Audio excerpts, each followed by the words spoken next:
if you're a parent right now, Tam, Yeah. you're probably spending a lot of time with your kids. Yeah. However, one New Jersey mom recently got in trouble after a video came out of her teaching her 2-year-old how to work a stripper pole. The Neighborhood Talk posted the video to their Instagram asking if their followers thought this was appropriate.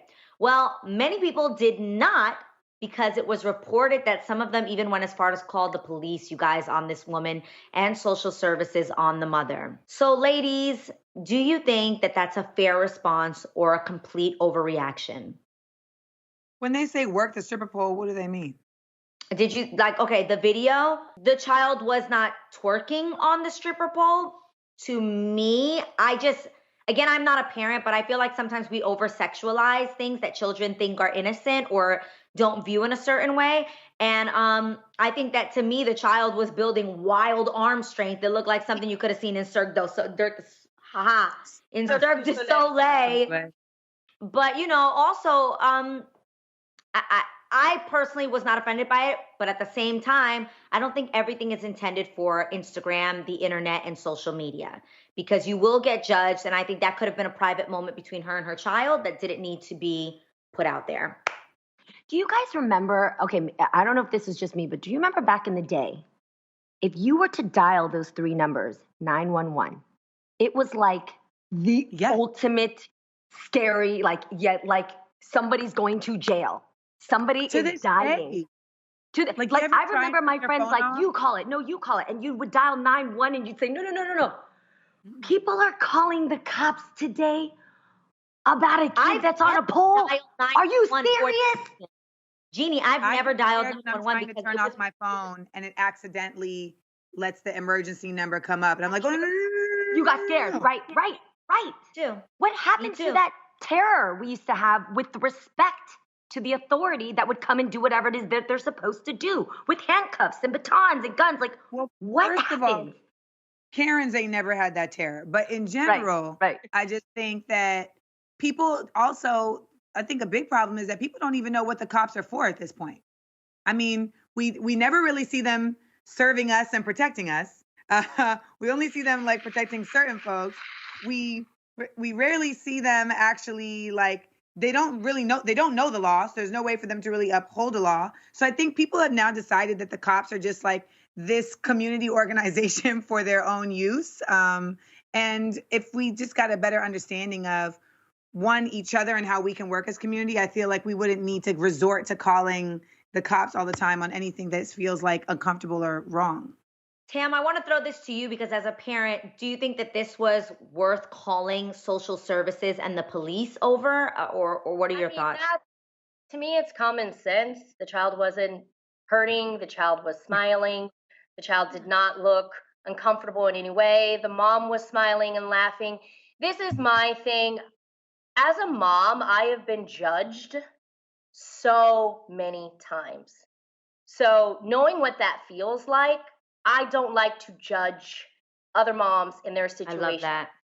I love that about you. People, what they do in their household, they're doing their best. I mean, do you? I do go by this motto though. Proverbs 22:6 is train up a child in the way he should, and when he is old, he will not depart. But that is for me and my household. That's for me. And again, we don't know this woman's history. We don't even know what she's using the pole for. I have a friend who uses a pole for exercises.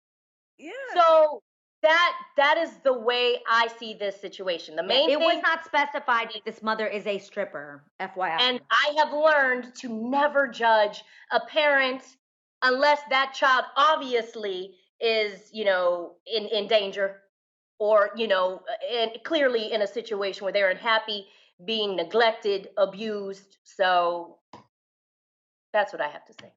And we be seeing parents take videos of the kids. Like, I'm more concerned when I see parents like showing videos of their like 3-year-olds cursing up a storm, and twerking all crazy. And you're just like, guys, there's countries where kids are being taught how behavior. Yes, there's countries where kids are being taught how to shoot a gun and how to actually be in an army. Like, what are we talking about right now? Why are you calling cops? Well, we're talking about what you said, the Bible verse, Bible scholar. Some people need to leave stuff. They need to leave stuff in their private possession, because when you put stuff on the internet, then people feel like they can comment on it. For me personally, I think a child should be a child, and there's some things that's inappropriate. They were trying to say like, oh, well, they have poles at the playground. This wasn't a pole in the playground. The mother had on like I think it was like a G-string bikini. Oh, so it's some suggestive things. And like I said, if she was going to do something like that, I think she did it for attention. She's going to get the smoke behind it, because there's just some people that's, for me, I wouldn't want to see a little 2-year-old, 3-year-old girl on a pole. And we have in a society, we have that. Yeah. I agree with that. That's what I said. I said, I don't think she should have put it on the internet, because sadly, like my mom would say, there are some sick people out there that my mom would be like, yo, even though we may not see it that way, and we may not view it, and we may not sexualize it, someone else might. I will say, and she had good intention. I think she had good intention. So right about that, Adrienne. And she thought it was cute. But, in our society, that's why people called the cops, because they felt like she was not being a fit mother by teaching her. And sometimes children are impressionable. So, it's a lot. It was a lot. And that's still a different phone number. If anybody feels concerned because you see some parenting that could be questionable or dangerous, there are child protective services, and that's a whole process to make sure that you get somebody who's accountable to check on the family. I think they also called child protective services too. I don't know for sure if it was just the police. I think they were just trying to report her as being a bad mother. But I want to be perfectly clear about how I feel about this. I think that she was not hurting her child. That was her child. I just think she should have kept it off the internet, and we wouldn't be talking about this right now. Yeah. Yes, Lonnie, and you are Auntie Lonnie in that situation. Speaking of teaching kids, undergraduate students at New York City's Pratt Institute are reportedly suing the school, demanding that they get a refund for their tuition for the part of the semester conducted virtually due to the coronavirus. The class action lawsuit claims that online instruction is subpar, and that the students have been deprived of the opportunity for collaborative learning, in-person dialogue, feedback, and critique. So ladies, do you think the college should cough up these students their tuition? Yes. Yes. Give me my money. Yes. Give me my money. I absolutely do believe this.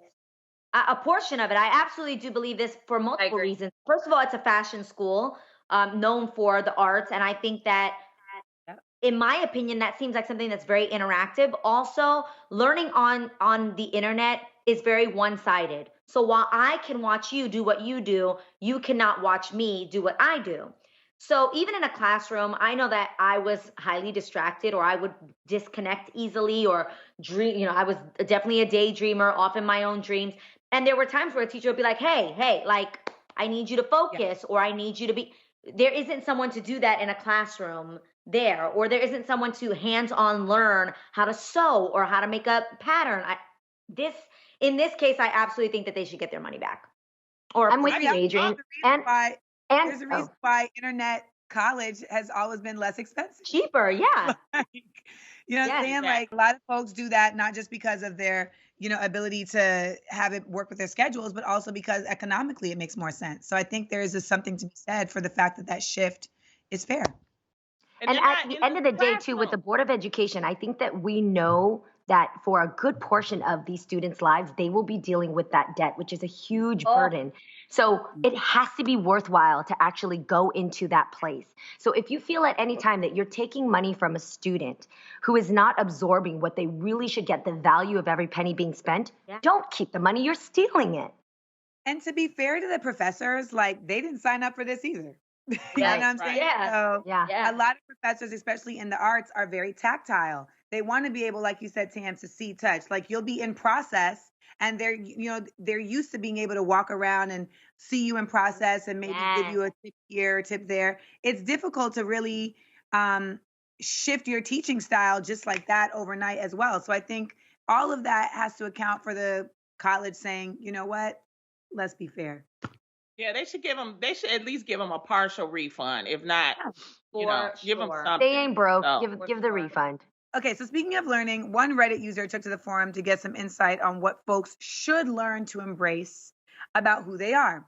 Their question was, what are things that people are ashamed of but shouldn't be ashamed of? And people's answers included pretty much everything. One person said they were ashamed to go into stores without buying anything. And on the other drastic end of the spectrum, one person said they were ashamed to admit to failure, even though that's a part of life. So Is there anything, ladies of the real, that you were ashamed of that you now realize you shouldn't be ashamed of? Can I go first? Sure. I am not ashamed anymore of asking for my money back when somebody owe it to me. Yeah. Give yourself a hand clap, Lonnie. Give yourself a hand clap. I'm ashamed of this. How you feeling bad? Like, dude, they owe me $100, and they got that Burke bag. They got that new Chanel.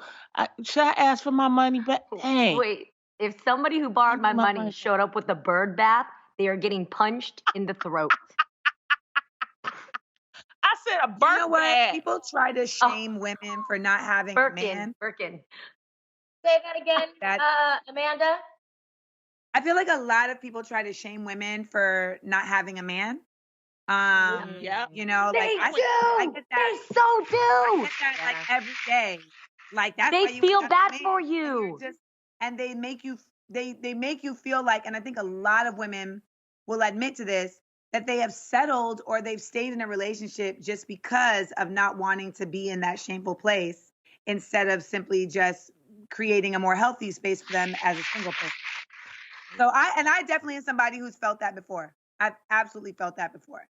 Like, also without being married, and not having kids, or being a woman and not having kids. You hear that all the time. And I'm not ashamed of my eyes. People be talking about, Lonnie, you look high on the reel. It's just my eyes, and my eyelashes are low. I'm not high. It's just how I look. My mom tried to shame me for getting a trampoline, saying that I think I'm too young. She's still going with that narrative and that rhetoric. But guess what? I'm about to bounce my way to joy. So, that's right. You know, especially in this quarantine. Mm-hmm. Like, don't let, and that's a big one though. And I know your mom didn't mean it in a bad way, but don't ever let somebody shame you for feeling young. Don't ever.